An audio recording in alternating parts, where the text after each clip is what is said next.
ত্রিপুরার প্রথম মুখ্যমন্ত্রী কে ছিলেন? ব্রজেন্দ্রলাল সিং। পূর্ণ রাজ্যের মর্যাদা পাওয়ার পর ত্রিপুরার প্রথম মুখ্যমন্ত্রী কে হলেন? সুখময় সেনগুপ্ত। ত্রিপুরায় প্রথম কবে নির্বাচন হয়? 1952 খ্রিস্টাব্দে। ত্রিপুরা কবে পূর্ণ রাজ্যের মর্যাদা পায়? 1972 খ্রিস্টাব্দে। ত্রিপুরায় মোট কয়টি জেলা পরিষদ রয়েছে? 8টি। ত্রিপুরায় কয়টি পঞ্চায়েত ভিলেজ কমিটি আছে? 587টি। ত্রিপুরায় কয়টি পঞ্চায়েত সমিতি আছে? 35টি।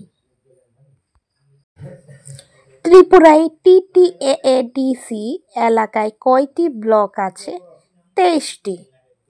ভারতে প্রথম পঞ্চায়েত কত খ্রিস্টাব্দে প্রতিষ্ঠিত হয়েছে? 2রা অক্টোবর 1957 খ্রিস্টাব্দে। কোন রাজ্যে প্রথম পঞ্চায়েত নির্বাচন হয়েছিল? রাজস্থান রাজ্যে। ত্রিপুরায় প্রথম বিধানসভা নির্বাচন কবে হয়েছিল?